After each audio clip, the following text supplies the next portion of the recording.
So good afternoon and welcome to the Center for Future Educators College and Career Readiness Week. My name is Dr. Jean Del Coley and I am the Executive Director of the Center for Future Educators. The CFE's goal for this week is to pull in experts from around the state to help us explore the many facets of the education profession. This week, you will hear from teachers, administrators, college and university personnel, education support professionals, and even a licensed parent educator as they all discuss what it takes to get students college and career ready. We thank them for all of their time and their wisdom this week. This morning, our theme is, so you want to be a teacher, now what? And it's designed for those of you that may have just decided that you want to be teachers, but you don't know the next steps that you should take.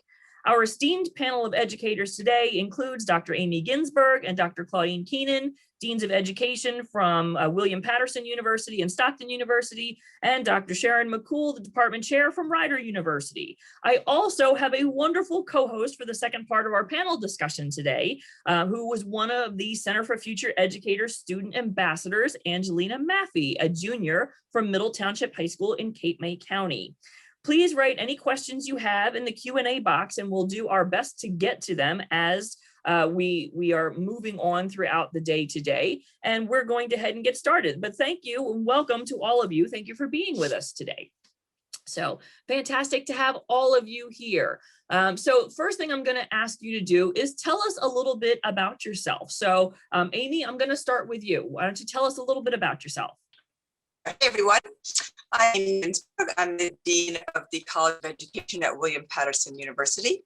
And to tell you a little bit about myself, I'm a psychologist by training.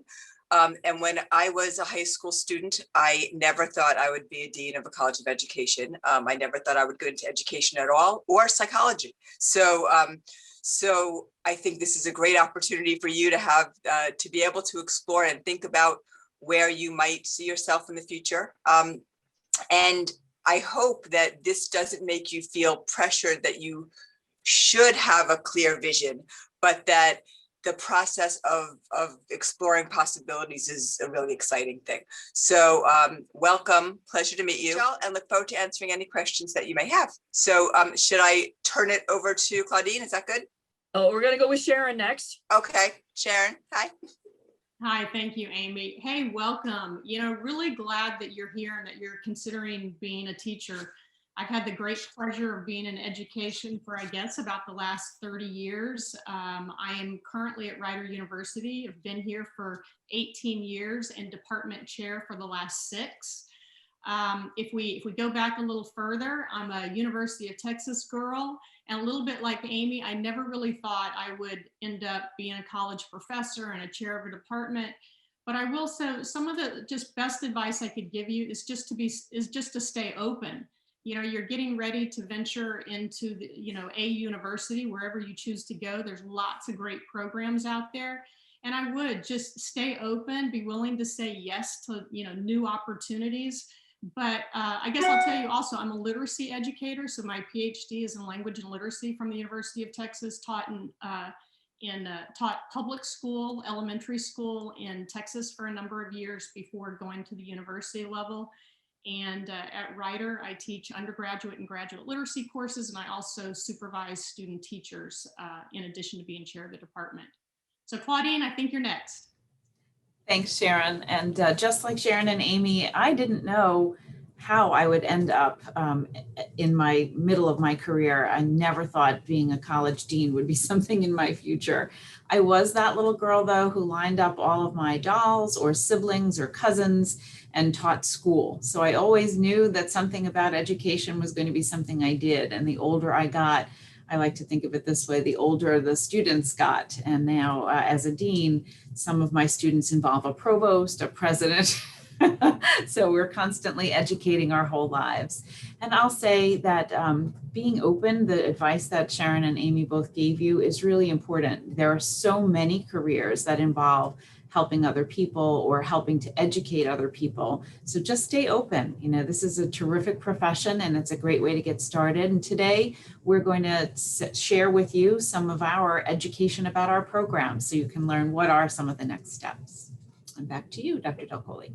Thank you. So we've asked you here, not only do you represent New Jersey as a state, because we have someone from a big university in the north, a smaller university in the south, and a private university right in the center. So first of all, we want to give you the opportunity to tell our attendees a little bit about your individual programs and what your universities have to offer. And maybe as they look at these presentations, they'll start to notice some things that are similar and some things that are different that we'll be pulling on as we go a little further into the interview. So Claudine, I'm going to start with you. So why don't you go ahead and share your screen? Okay, so this is just a brief overview of how it works at Stockton University. And I'll start with a picture of our campus taken from a drone flight. It's a large campus in that there are 1,600 acres right here, and then another 400 acres around us of pristine pinelands. It's a beautiful setting. We have our own lake, a private lake, and then we have another campus in Atlantic City that a lot of people really enjoy. That campus faces the beach. The dorms are right there on the boardwalk. So it's a really beautiful part of South Jersey, and about 800 future teachers are in our undergraduate program. They major in liberal arts here, which means we study our subject and concentrate on education, so that education courses are woven throughout the time period, about the 4 years. And we'll take a look at a typical model that's coming up. Why a liberal arts major? So why do you want to teach? Well, you definitely want to teach children. If you're anything like me, lining up those friends and cousins, you have a sense of how big the people are you want to teach, and that may change over time.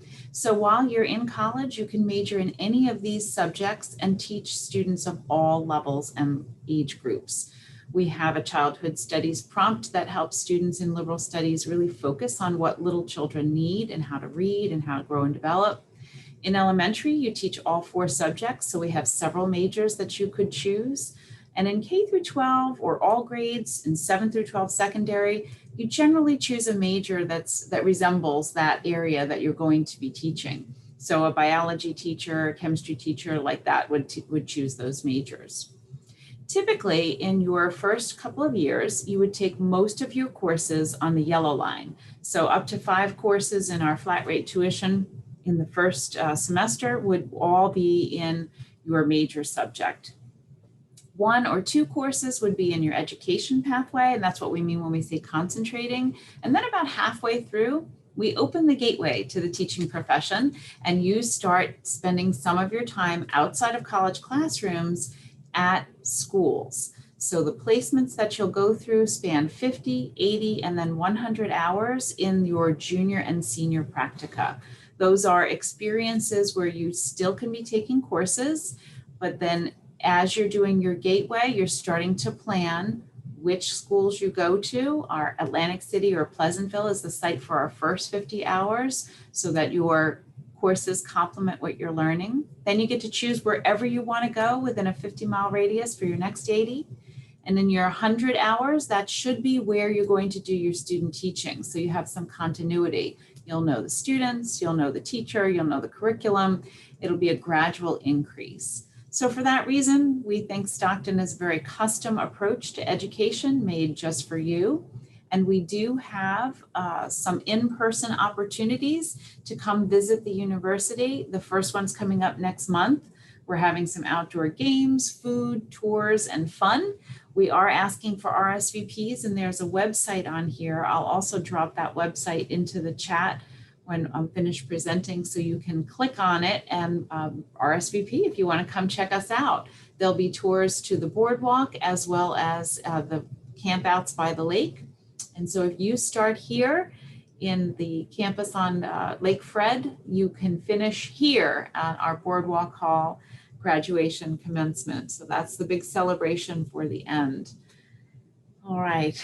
Yeah. So we're going to cover all 3 universities, but I'd like to sort of, intersperse some questions in there and get everyone talking. So here's the first question. What on earth is a dean? And what is a department chair? And what do they do? And how is it different from K-12? So, this is terminology that our K-12 students might not be familiar with. So anybody want to take a swing at that one? I'll go. Thank you, Sharon.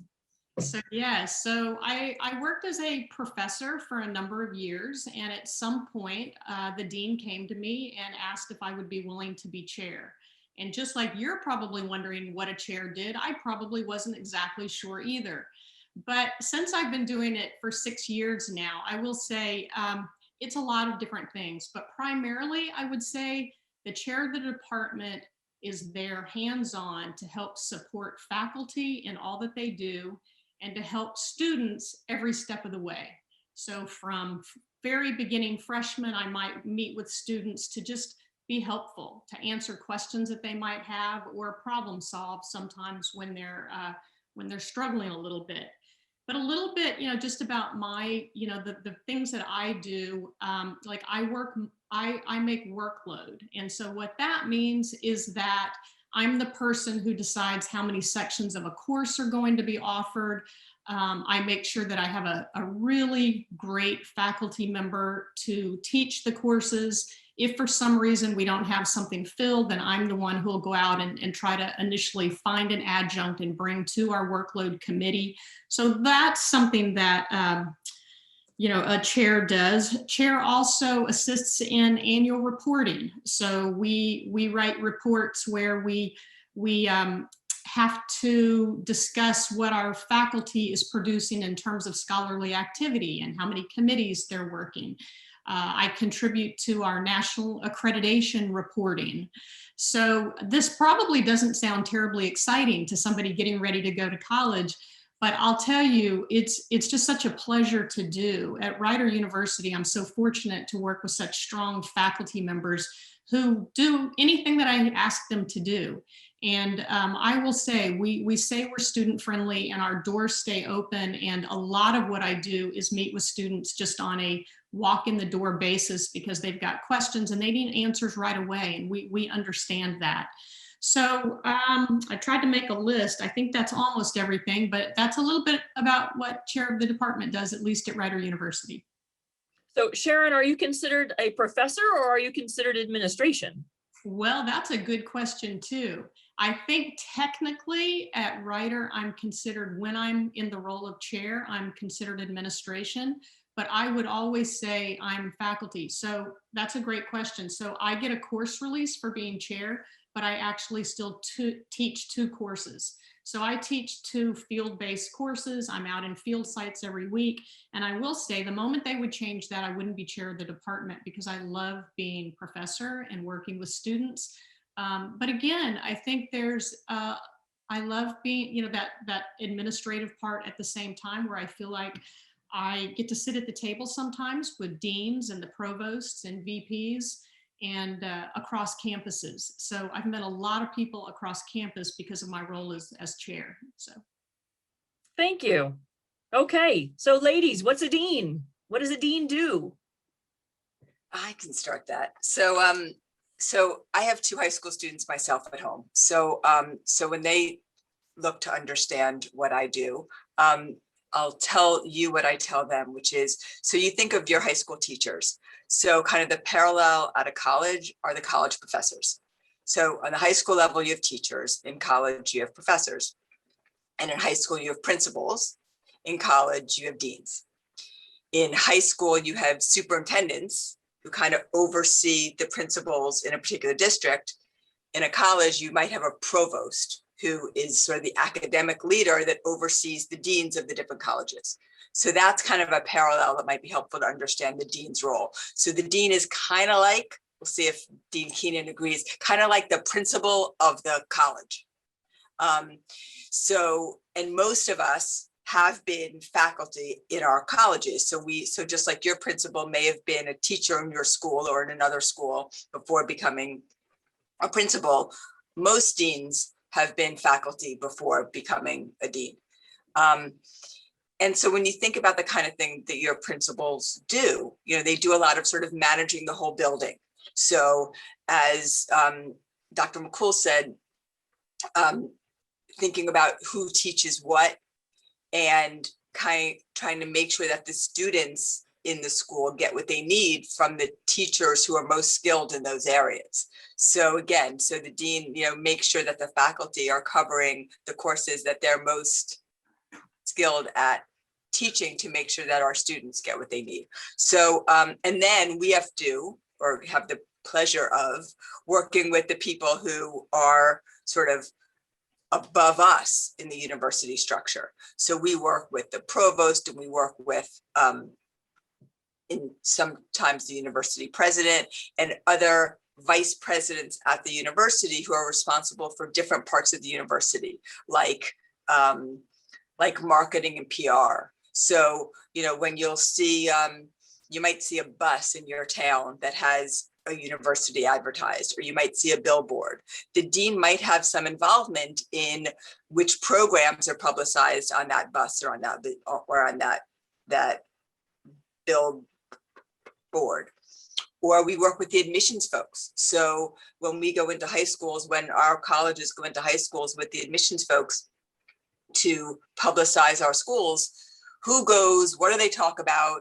How do we engage in that process? So we work within our colleges, and then we also work more broadly with the different offices at the university. So I think it's a really interesting role to be in, because you have lots of tentacles kind of all over the place, and you get to do lots of different things. I think that's an excellent description of what we do, Amy. So, the one thing I would add about what deans get to do is work directly with the students who are going to, say, be the commencement speaker. So they've been selected to represent everybody at graduation, and the dean would meet with that student before she or he gives a speech and go over what they're going to say, make sure that everyone feels at ease. We also get to show up at a lot of the really great celebrations. So if there are convocations or awards, things like that, we love to attend those kinds of events and support our faculty members and our students when they're doing great things. We tend to be the cheerleaders in chief for our schools as well. So when our candidates are doing great things out in the field, we publicize that, and we try to bring attention to how positive their experiences out there are. And when they become alumni, we stay in touch with them as well. We try to make sure that we connect with our alumni who are out in the community and who are teachers. So some of you, if you do go on to become teacher education candidates, will likely encounter alumni teachers who will tell you, oh, I got my degree at Patterson. Oh, I got my degree at Rider. I got my degree at Stockton. They'll tell you, and they'll tell you what their experiences were like. And most of them have a great love for their colleges.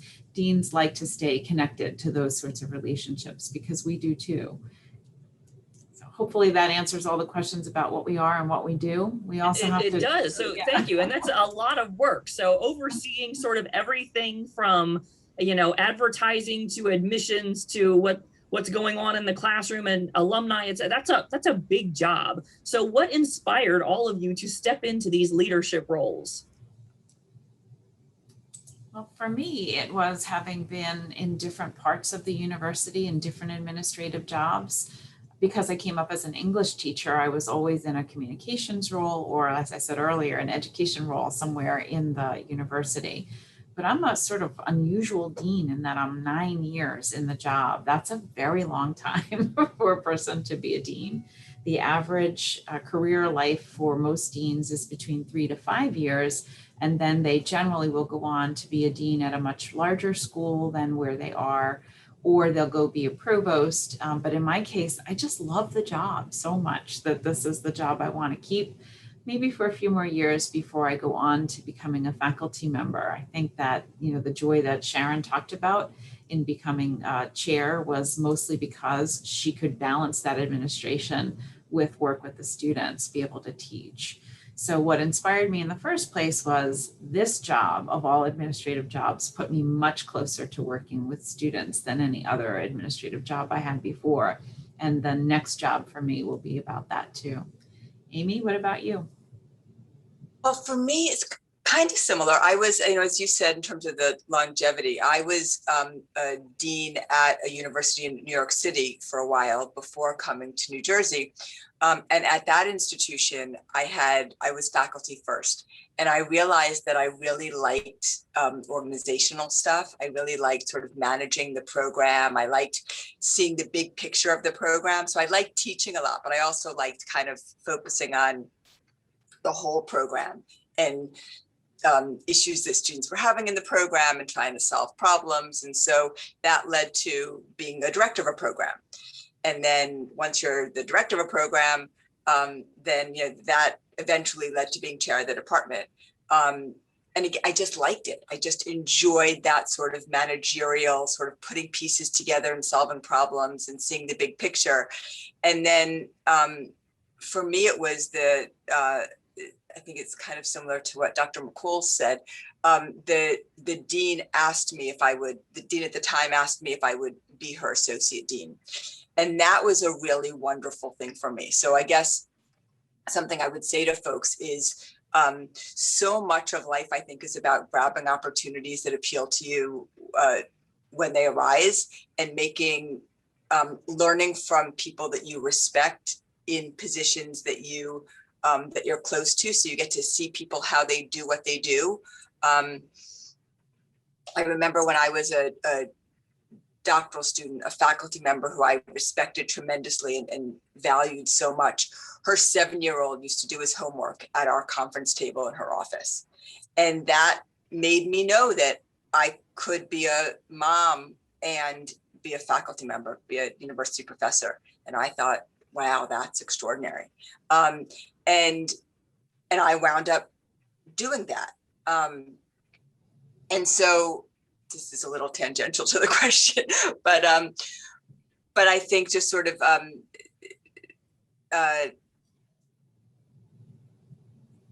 being in touch with what you enjoy, and then being willing to go through doors that open to you to do more of what you enjoy, to take more challenge and leadership roles if you're interested in that. Well, thank you. And not everybody enjoys that managerial aspect. So I think it's great that you mentioned that. And also it sort of reminds me of the old adage, great leaders don't create followers, great leaders create other leaders. So the idea that, as a person in a leadership role, someone took the time to work with you to say, hey, you'd make a great leader.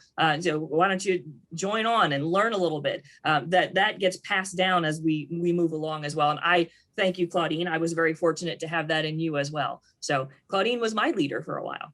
But Sharon, your position is a little bit different because you are working with your colleagues. So how do you work a leadership role with your colleagues? That's got to be difficult. Well, it's really my story. I'm not a dean, but my story is not that different. As a teacher many years ago, I always had this mindset of wanting to be engaged. And so as an elementary school teacher, I was involved as I could be. So when I got my PhD and I came to Rider and started teaching, I just wanted to be more involved as I could. And again, I had 2 young kids at the time too. So it was always trying to balance it. But for instance, I had been chair of our workload committee, and I had been, the person often who stood up at open houses and welcomed families and told a little bit about our programs. So some of the roles that I now do as chair, I was already, stepping into at least pieces of those roles. So when my dean, who I highly respected, came to me and said, Sharon, would you be willing to do this? It just seemed like kind of the natural thing to move into. And again, in my case, I didn't have to give up my first love, which was teaching. And so I could do this administrative piece and try to, feel like maybe I was getting to sit at the table where more decisions were made. And that was exciting to me. So again, I never really thought this was, I don't know if you can ever dream these things or think these things when you barely know they exist. And so again, it just goes back to kind of being open and trying out things, even maybe when you don't feel ready, because, stepping into chair, I'm not sure I thought I was ready, but you just go in and you do it and you figure it out, and it's worked out well, so. Mm-hmm. And having a seat at that table is important because, as we all know, if you're not at the table, you're probably on the menu, right? So, yeah. All right, Sharon, why don't you tell us a little bit about Rider University? All right, let me share my screen here and play from start. Let's see that. So, what a pleasure to be able to be here and talk about Rider University. For you that don't know where we are, we're located in Lawrenceville, New Jersey. So we're I'm a Texas girl, so I can barely tell you where we are, but I would say we were central Jersey. And then I heard the other day that there's not a central, there's only a north and a south. So we're somewhere on the line, I think, right there. We sit next to Trenton. We're, 45 minutes from Philadelphia, a really great place to be, a beautiful area. But if you want to come to Rider, the first question that we're going to ask you if you're juniors or seniors in high school thinking about being a teacher is what grade level do you want to teach? And so that's something that I would encourage you to start thinking about now. When you come to Rider in the state of New Jersey, you'll have to dual major. So you'll have you might choose elementary education, which certifies you K to 6. At Rider, we really encourage you to, your second major can be something that you're passionate about, or it can also be something that there's a high needs area in. So some of my best teachers, honestly, have been dance second majors who are just performers. And really a lot of what we do as teachers is we're performing. We've got to catch their attention. So we, encourage you to come to Rider and explore, but obviously these highlighted areas are areas of need. We have 2 elementary second majors that are really interested. One is integrated science and math, which would allow you to be an elementary generalist or certified through the 8th grade in both math and science. We also have something called multidisciplinary studies, where again, great program for the elementary generalist because it's going to prepare you well in English and history and mathematics and science. But it also allows you to get certified through the 8th grade in one area. So we expand certification. Instead of K to 6, we make it all the way to 8. If you want to be a secondary teacher, then you pick the area that you're passionate about, that you really want to stand up and influence young people. And again, if that's history or English, that's great. But if you have an affinity for math or science or foreign language, we usually have more principals calling us than we can actually send out. If you want to teach middle school at Rider, we really believe in kind of that as a specialty itself. So if you're a secondary major, you're already going to be certified in middle school. But if you're an elementary major, we can usually get you certified through the 8th grade in at least one area. So that's something, if you kind of want to do elementary, but you're leaning a little higher, then you might want to do elementary with one of those instead of going secondary. At Rider, almost all of our candidates finish with more than one certification, and we do that in 4 years, and that's with really, really careful advising. But many of our candidates get out with 2 majors and a minor in special education or middle school or early childhood. So it just really makes you a little bit more marketable. So we encourage you to have a minor or be seeking a second certification. So what are the strengths of our program? Lots of great programs out there. You're going to hear about some other ones today. So again, today, I'm not here to convince you to come to Rider, just really to clearly understand who we are. So one of the things, if you come to Rider, you're going to have small classes. And I used to, when I first moved to New Jersey, I taught at a larger institution and it was great. It was a great school. But I will say the difference was that I probably had 35 students in a class and now I have 15 to 20. And what that does is it just allows you to get to know your students better, for us to know what your strengths are and what your needs are.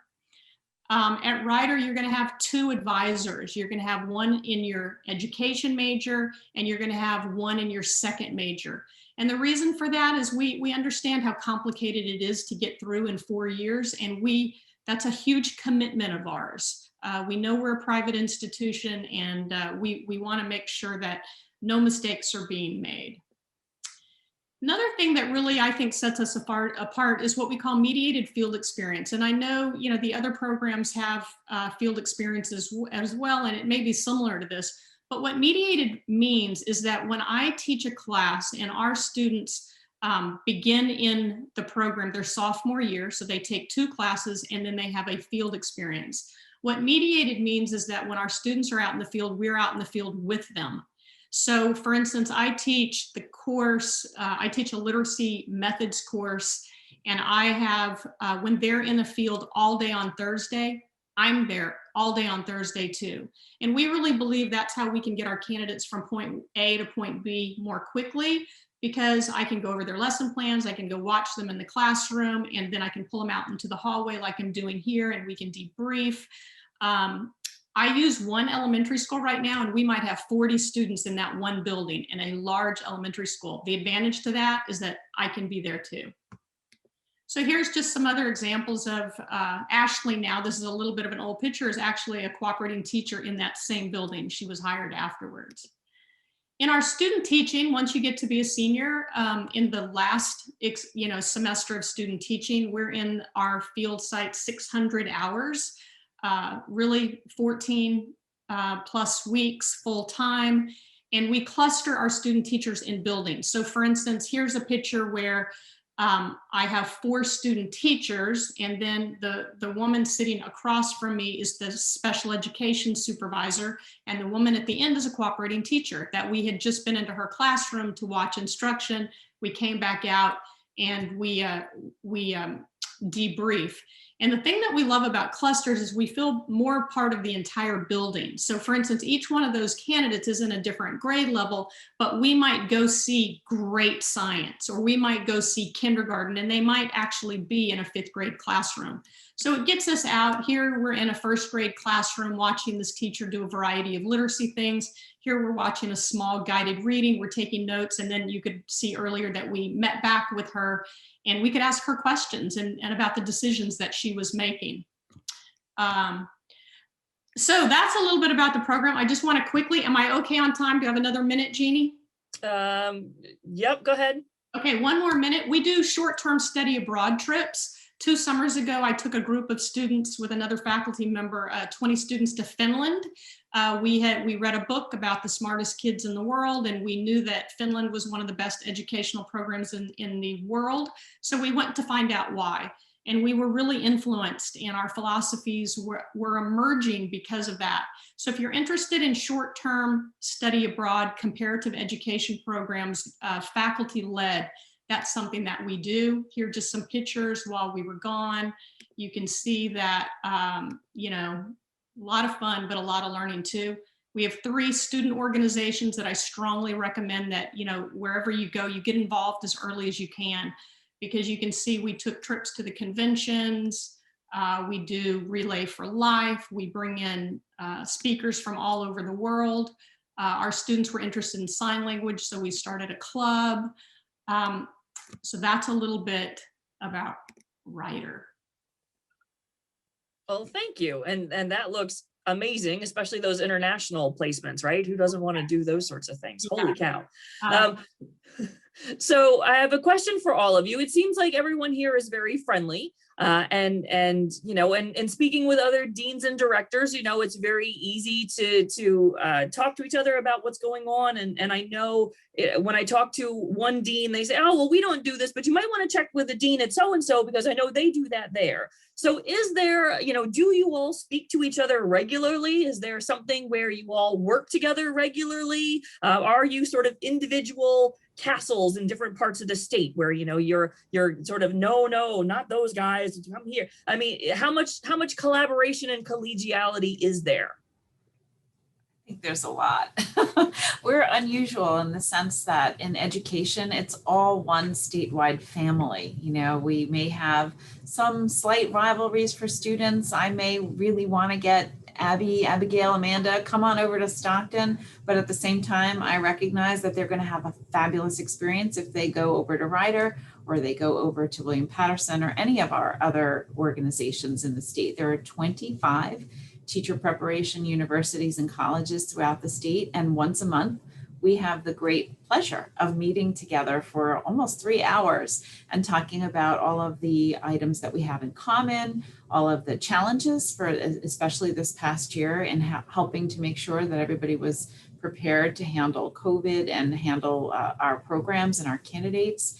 And we support each other. We trade great ideas and best practices with each other. And we know we have very high quality programs all across the state.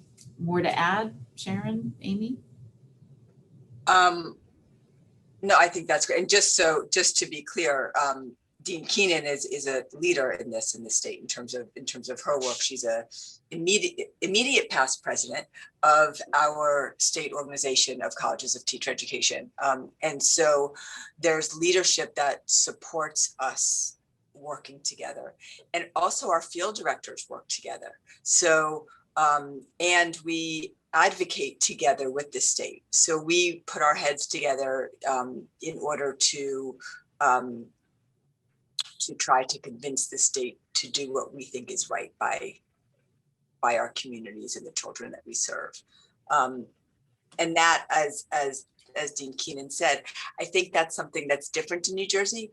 I mentioned that I came from New York previously, and those colleges didn't really talk to each other that much. I mean, a little bit, but not like this, not in this real sort of like a few of us have had questions of each other that we just sort of, get on the phone or email, not so rarely to get advice and to pick each other's brains. So it's also another really nice part of the work in New Jersey. I always say to people, whether you believe it or not, education is a really small world.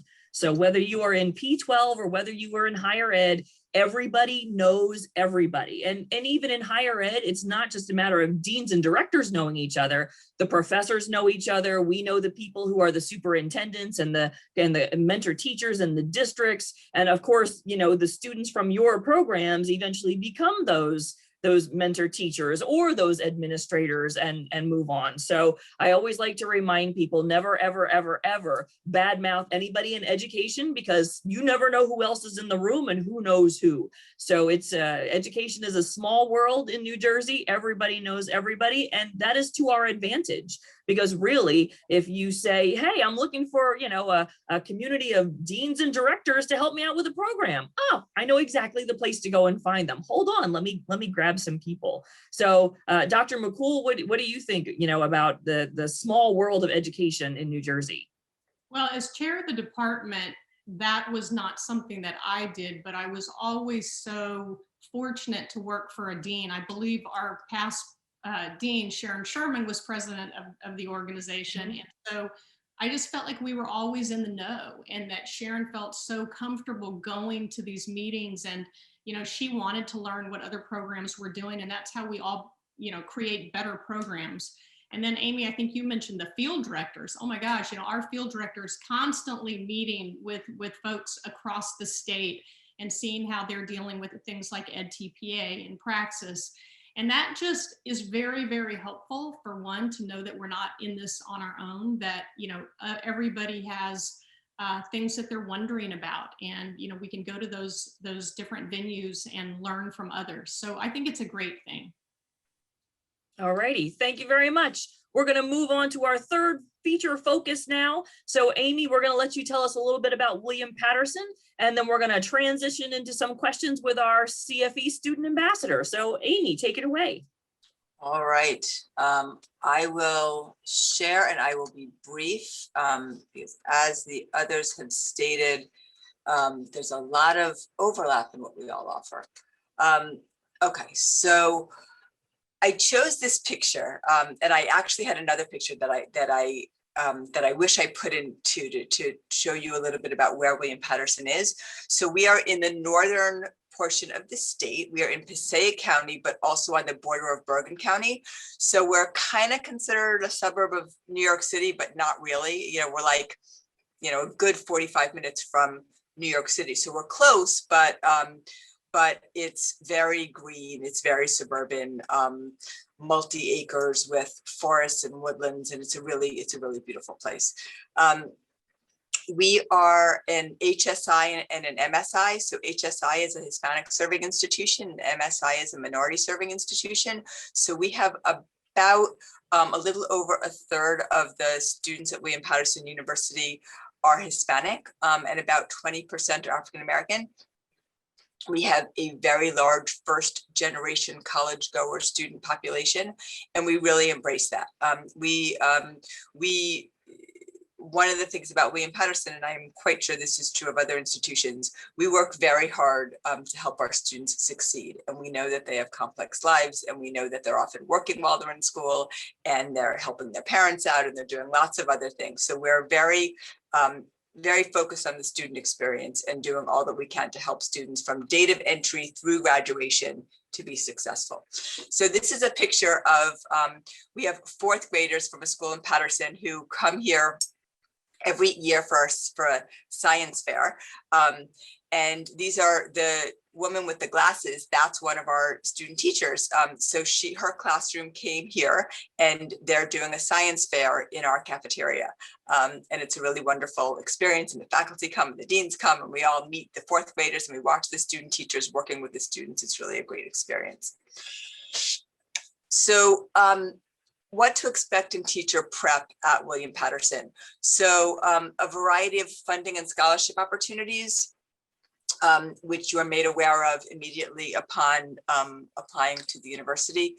An emphasis on teacher professionalism and standards. And I know that this is true of all of the universities in the state. You know, we take very seriously the job of a teacher, and we focus a lot on how to develop the skills to become an excellent teacher. So a lot of that is focused on planning and teaching and assessment and reflection. And what that means is it's a real methodical, you know, you're great teachers. Do you think they just get up in front of the room and they're awesome? And they are. But in order to do that, takes a lot of work. And so what we focus on so much is the planning to enable one to teach really effectively, and then to evaluate or assess, you know, had that lesson plan work? And then to reflect on it and think, maybe next time I'll do something differently. And that's sort of an iterative process that our students go through continually to learn and develop their skills to become great teachers. Like the other universities, we have field experiences throughout the program. So you start in the field really early on, and then you build your hours throughout the program until you graduate. We have lots of partnerships with schools from preschool through 12th grade. And with these partnerships, not only are our students, they have a cooperating teacher, a clinical educator, an existing teacher that they work with. They also have the faculty member who's the course seminar instructor. And then they also have a field supervisor. So this is similar to what Dr. McKool was talking about, that's in the school building with them, helping them develop their skills in the classroom alongside the cooperating teacher. And then the opportunities to pursue multiple teaching licenses. I'll say a little bit about that here. So again, this is similar to the other institutions. Something to think about is, who do you want to work with and what do you want to do? So are you interested in working with preschool through third graders? Are you interested in working with elementary, kindergarten through sixth? Are you interested in working in one subject area at any grade level, including high school? And then at each of these levels, might there be a particular, in New Jersey, they call them endorsements. Is there a particular area of specialization, whether it's teaching students with disabilities or bilingual education or English as a second language? Those are areas in which there's great need in the state of New Jersey. So if you have interest in any of those areas, we strongly encourage our students to pursue those additional endorsements so they can work with a larger pool of students. So this, again, this is very similar to what you heard from one of the other institutions. We feel so strongly in what you all having come here today already shows that you're involved in considering becoming a teacher. So what we do is we try, when you're here, to keep you really engaged, really involved, connected with other teacher candidates, other students pursuing education, and your faculty. And so these are two photos that one is of the education club, some students from the education club, which again is it's affiliated with the NJEA, the New Jersey Education Association. It's a pre-service club, which means it's for teacher candidates before they become teachers.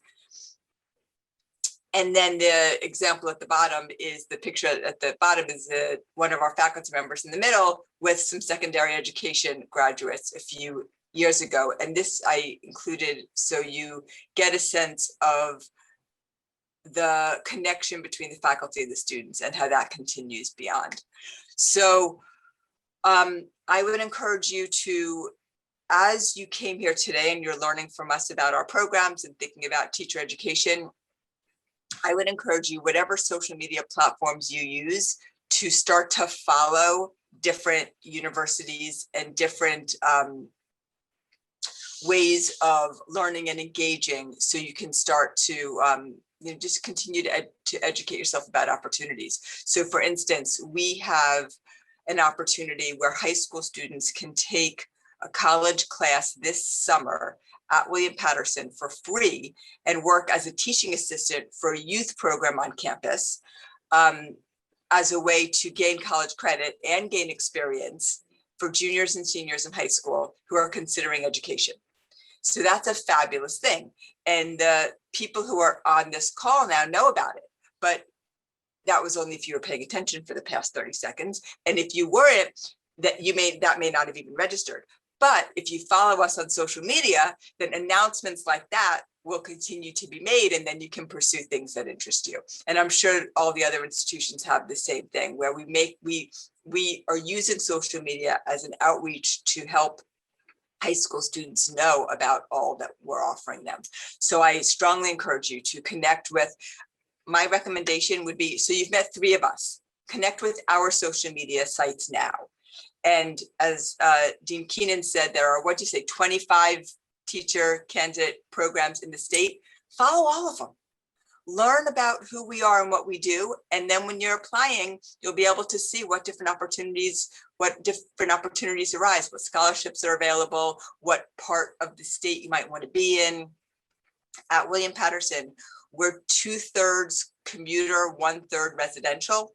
So we have a lot of students who commute. We also have a lot of students who live on campus. Maybe you want to be at more of a residential place, or maybe you want to be at more of a commuter place, or maybe you want to, we have a lot of students who come from Southern Jersey up to the north. Maybe you live in the north and want to check out a school in the south. So, just to encourage you to expose yourself as much as you can now. And I'll say also that I think I can speak on behalf of all of us that we welcome questions and inquiry early. So I put an email address in here. Feel free to email certify@wpunj.edu with any questions about becoming a teacher. I'm interested in becoming a teacher, but I don't know, people keep talking about this praxis exam. I don't understand what that's all about. So send an email and someone will email you back and have a phone call or give you some information. So I encourage you to take advantage of all of that as much as you can. So I will stop sharing. And again, when the time comes, I'm happy to answer any questions that you might have specifically about William Patterson. And thank you very much for that, Dr. Ginsberg. We appreciate the overview of William Patterson. And now we're going to actually turn the program over to Angelina, who's going to talk to you about what high school students really want to know about education, because these are the ones who will be the pre-service candidates in another year or two. Go ahead, Angelina, take it away.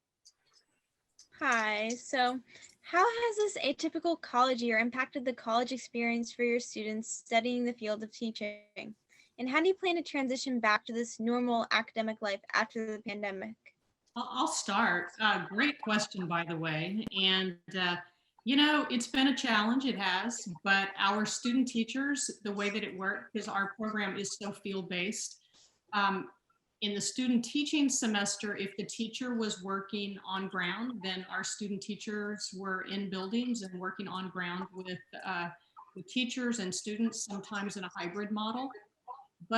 And then our students at the intern level, which would be more of the junior level or the semester right prior to full-time student teaching, all of our candidates in the last year worked remotely. We just felt like it was too big of an ask to ask, principals who were dealing with so many different challenges to also continue to take on our students. But I will say, I've talked to a few principals in the last year, and I would say things like, how are our candidates doing as student teachers? How are they doing as first and second year teachers during this pandemic? And the thing that they said that was so good to hear was that our students were leading the way because they were so technology friendly. At Rider, all of our candidates take a series of technology courses, so they really were quite comfortable with the technology. And we all know that can be one of the biggest struggles in this last year due to the pandemic. So, I can't say we are all planning to be back on ground in the fall. And I met with 2 principals last week, and they are assuming we will be back on ground at the internship level as well as the student teaching level. So unless things change, we're hoping to be back kind of to a more normal program in the fall. That's great. Sure. I'll say that one thing that we realized this year is how much teachers appreciated the student teachers because of the younger people's comfort with the technology and doing things remotely. And so I think that is going to continue next year. So although there'll be a lot more in person, or probably 99% in person, there's still an opportunity now for more use of technology that I think didn't exist previously.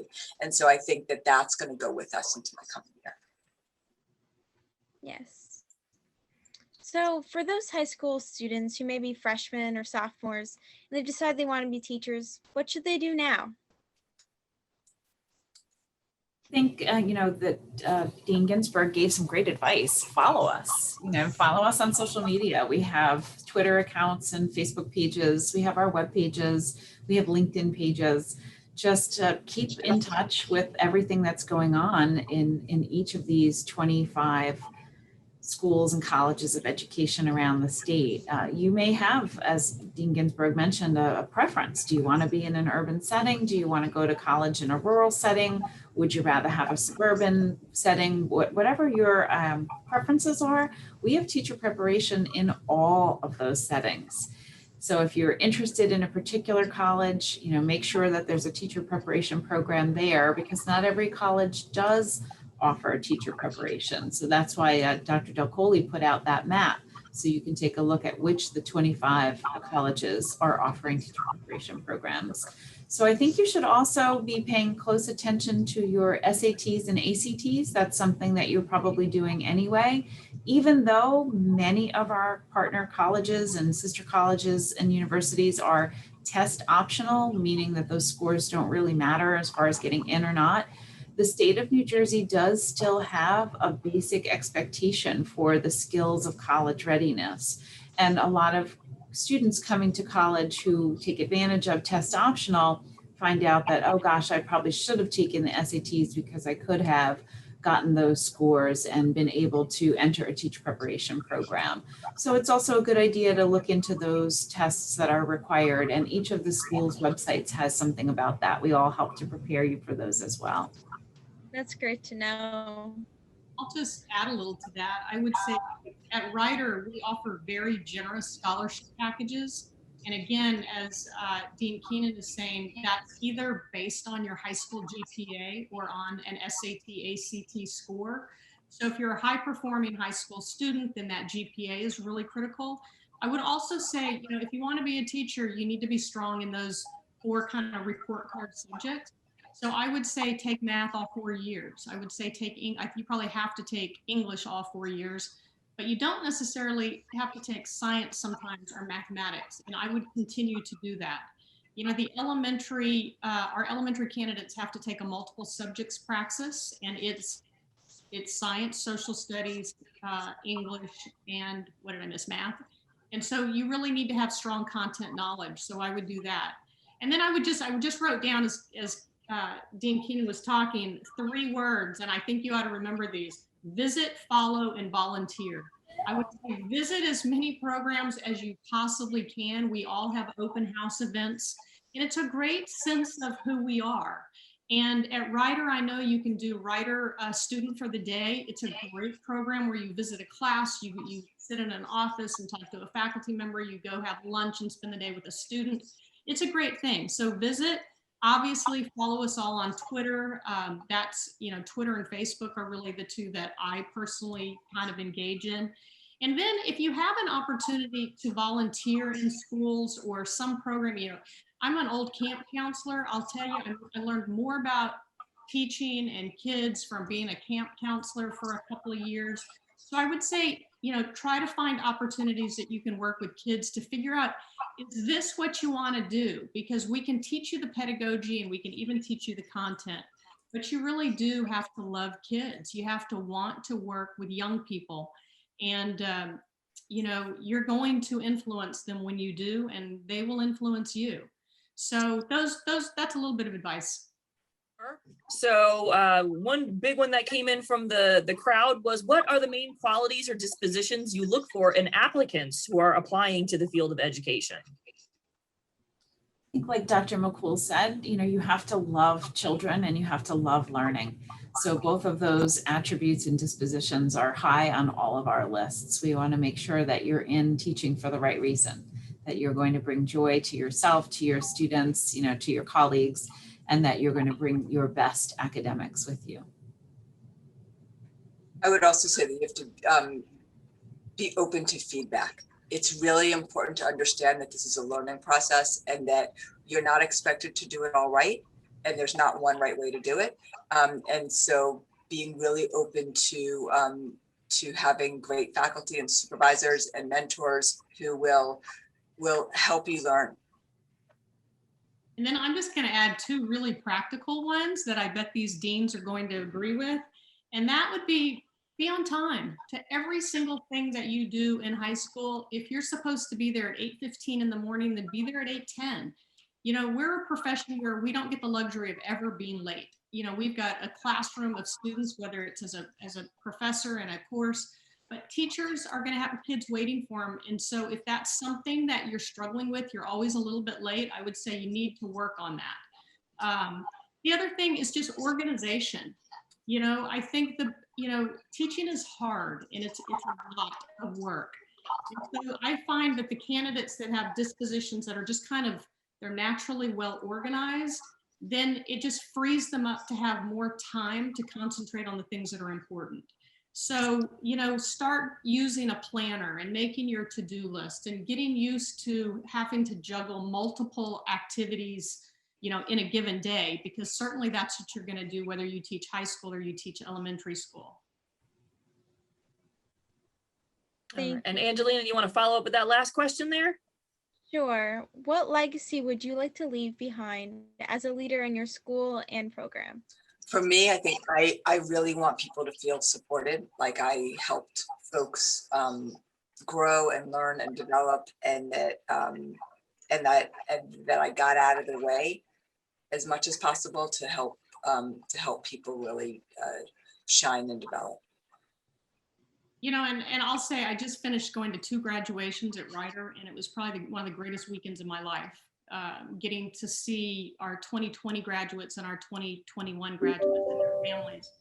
And I think the legacy I'd like to leave is that I knew them and I cared about them and they felt it in return. And I think whether you're a dean of a college of education or you're a chair or you're a principal or you're a future teacher, that is the most important thing that we can do, is for people to feel known. And so I would hope that is not only my legacy, but that's the legacy of the Department of Teacher Education. Very similarly, I would hope that everybody who becomes a teacher after completing these programs wants to continue to contribute to helping to prepare future teachers. That's why the alumni part is so important to me, that our mentor teachers generally are people who years before have been through our program. And my legacy, I think, will be that people just keep that ongoing. And these collegial relationships that we have across the state, that would be something I genuinely hope continues to persist long after I do. And education is absolutely transformational, not only for the teachers in front of the classroom, but for the students in that class. And remembering that someday those students are going to be in charge of all of us is important to remember as we're moving forward, right? So we want to leave the world a little bit of a better place than we found it. So I would like to say thank you to everyone for joining us today. This has been a great opportunity to talk to higher ed folks about what really goes on and what high school students need to be doing. Thank you to the deans and chair, and thank you to Angelina, and thank you from me at the Center for Future Educators. And we hope that you will join us again in the future.